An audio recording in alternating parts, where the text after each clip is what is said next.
दोस्तों, आज हम पढ़ने जा रहे हैं थोरोसिंथेसिस। थोरोसिंथेसिस किसको कहा जाता है?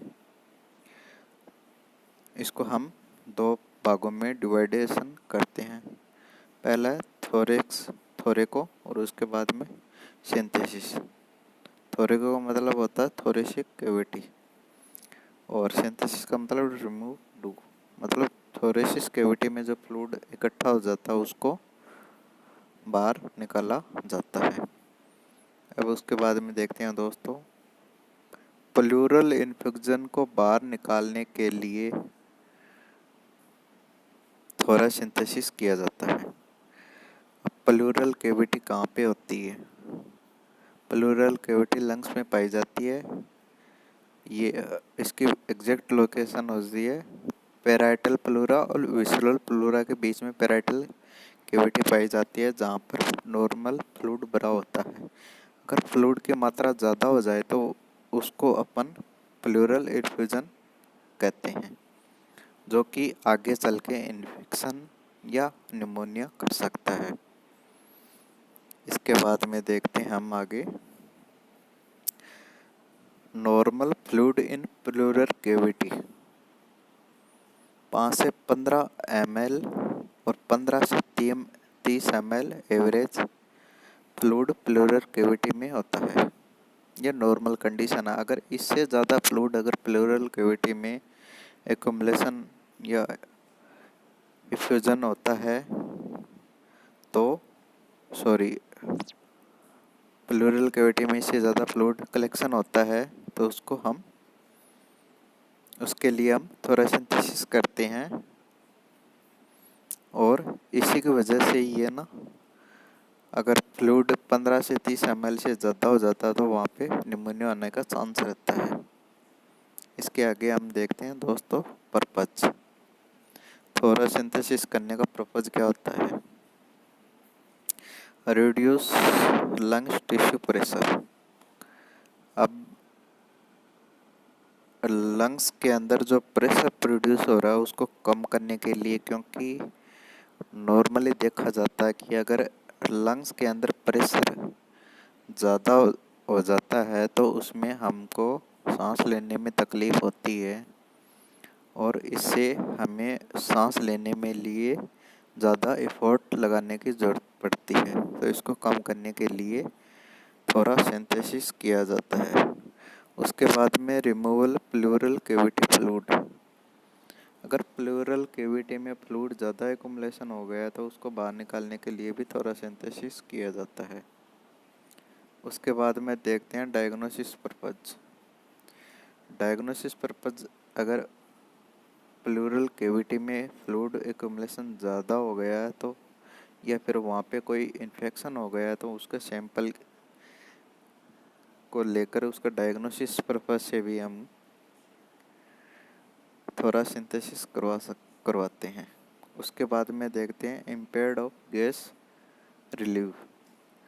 मतलब वहाँ पे गैस एक्सचेंज का जो इम्पेयरमेंट हो जाता है उसके वजह से भी हमें थोरासिंथेसिस करवाने को देखा जाता है।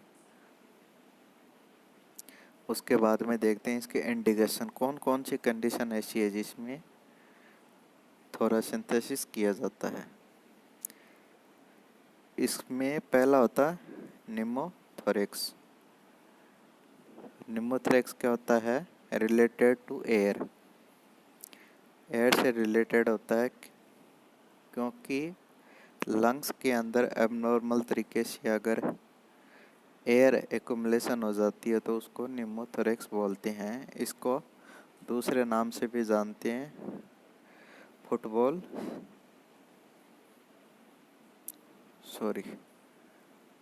फुटबॉल साइन के नाम से भी इसको जाना जाता है। उसके बाद में हम करते हैं इस कंडीशन में एक्युमुलेशन ऑफ प्लूरल कैविटी। वहाँ पे फ्लूइड एक्युमुलेशन हो गया उस वजह से भी इसको किया जाता है। उसके आगे चल के हम देखते हैं हेमोथोरेक्स। हेमोथोरेक्स क्या होता है? ब्लड एक्युमुलेशन इन थोरेसिस कैविटी। इसको बोलते हैं हम हेमोथोरेक्स। मतलब लंग्स के अंदर ब्लड एकुमुलेशन हो गया तो उसको थोरेसिस कहते हैं। उसके बाद में देखते हैं हाइड्रोथोरेक्स।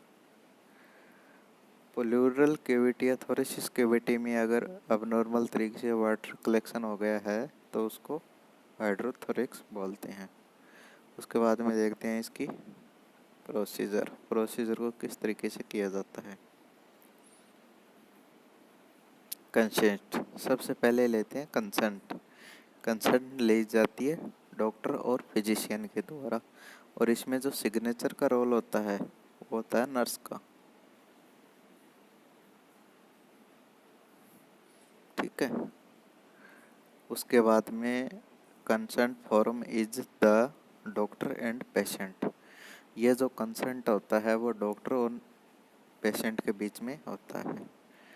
इसमें अब हम देखते हैं कौन कौन से आर्टिकल यूज किए जाते हैं। पहला है निडिल में लेते हैं हम 14 से 16 गेज की निडिल ली जाती है। उसके बाद में लोकल एनेस्थीसिया के लिए 2% ज़ाइलोकेन लिया जाता है। उसके बाद में लेते हैं स्पिरिट, साइट प्रिपेयर करने के लिए या डिसइंफेक्टेड करने के लिए स्पिरिट ली जाती है। उसके बाद में देखते हैं पोजीशन कौन सी दी जाती है पेशेंट को। इसमें ऑर्थोपेनिक पोजीशन दी जाती है, फर्स्ट प्रायोरिटी देती है, मोस्ट इम्पोर्टेंट पोजीशन होती है। इसमें क्या होता है कि patient sit support with cardiac table, इस तरीके से ऑर्थोपेनिक पोजीशन दी जाती है, क्योंकि इसको देने का पर्पज़ होता है इसका पर्पज़ होता है to increase of the intercostal space, prevent injury होने से बचाने के लिए, और इंटरकोस्टल स्पेस होता है वो अच्छे से शो होए इसके लिए ये पोजीशन दी जाती है। इसके बाद में दूसरी मोस्ट कॉमन पोजीशन देखने को मिलती है अपराइट पोजीशन। इसमें अपराइट पोजीशन में पेशेंट सिटिंग पोजीशन में होता है, और ये सेकंड प्रायोरिटी को इस पोजीशन को रखा जाता है अपराइट पोजीशन को। अपराइट पोजीशन क्या होते हैं? Patient sit on the chair both hand above the level off shoulder, इस तरीके से ये पोजीशन दी जाती है अपराइट पोजीशन।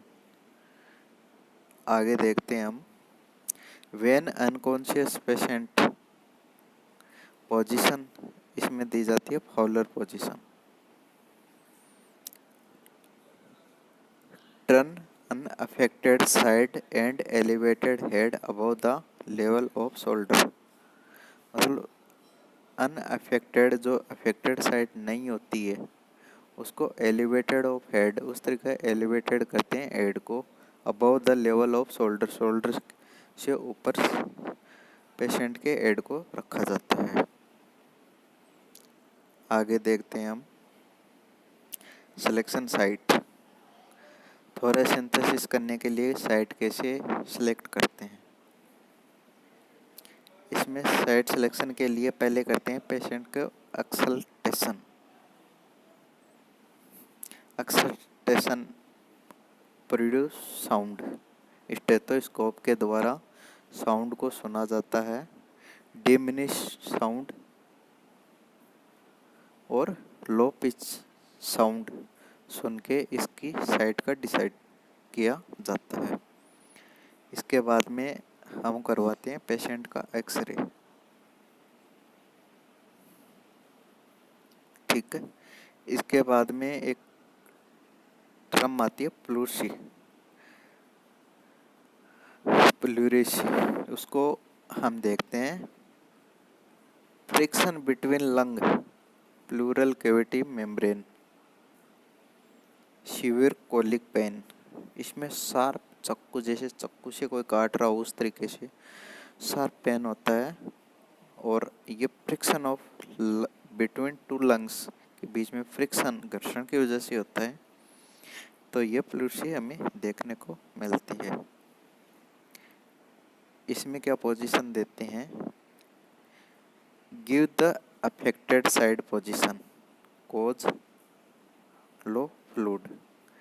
इसके पीछे रीजन होता है pressure on affected side to friction slow. मतलब जिस साइड में अगर पेशेंट को फ्रिक्शन हो रहा है, अफेक्टेड साइड है, उस साइड में अगर देंगे पेशेंट को साइड पोजीशन, तो उसमें क्या है कि वो कंप्रेस होएगा। कंप्रेस होने की वजह से वहाँ पे फ्रिक्शन नहीं होगा और इससे पेन डिक्रीज हो जाएगा।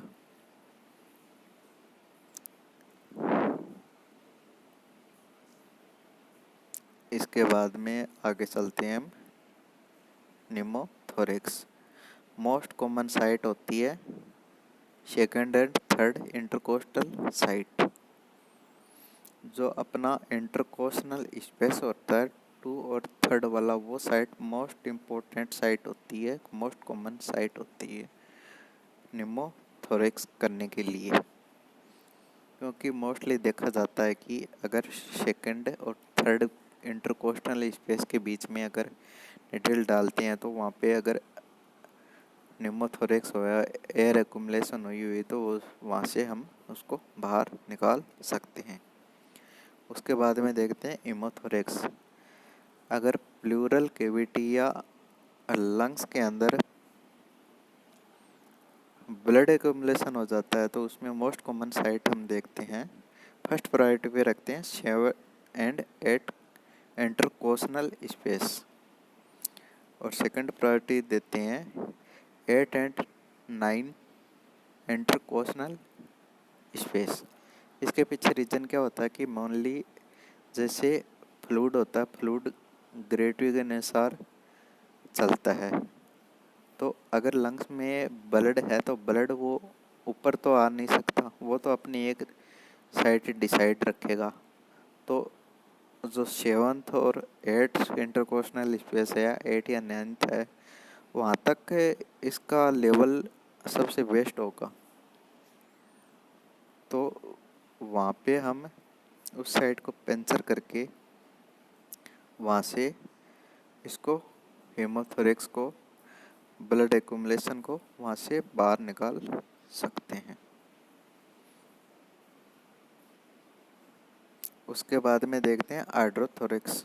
हाइड्रोथोरेक्स water accumulation of the lungs या प्लूरल कैविटी। इसमें मोस्ट कॉमन साइट होती है 8 9th इंटरकोस्टल साइट। 8 और 9th जो इंटरकोस्टल स्पेस हो, दोनों के बीच में जो स्पेस होता है वहाँ से ये साइट डिसाइड करी जाती है हाइड्रोथोरेक्स के लिए। उसके बाद में देखते हैं एक क्वेश्चन देखते हैं, मोस्ट सेफेस्ट साइट फॉर थोरोसिंथेसिस। थोरोसिंथेसिस इसके लिए होती है 8 और 9th बिलो स्केपुला। 8 और 9th होती है जो कि स्केपुला से नीचे होती है। तो इस साइट का थोरोसिंथेसिस के लिए सबसे ज़्यादा मोस्ट सेफेस्ट साइट होती है।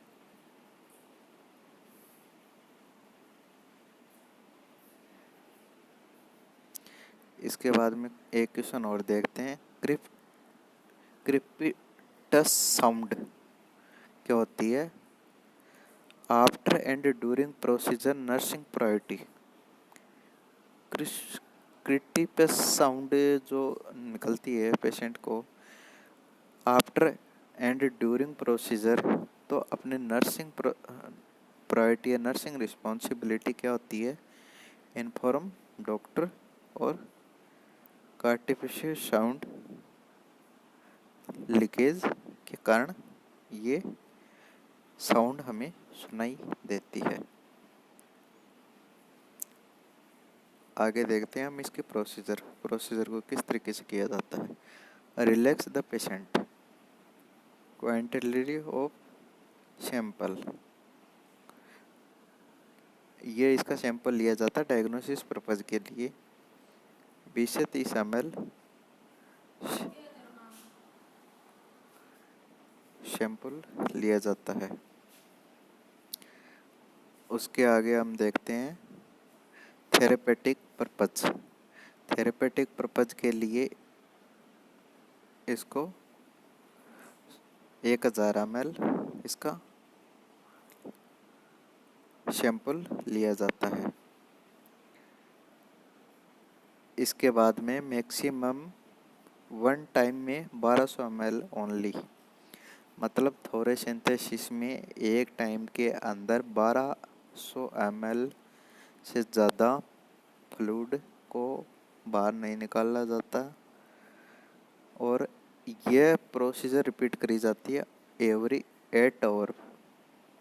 यह प्रोसीजर रिपीट करी जाती है।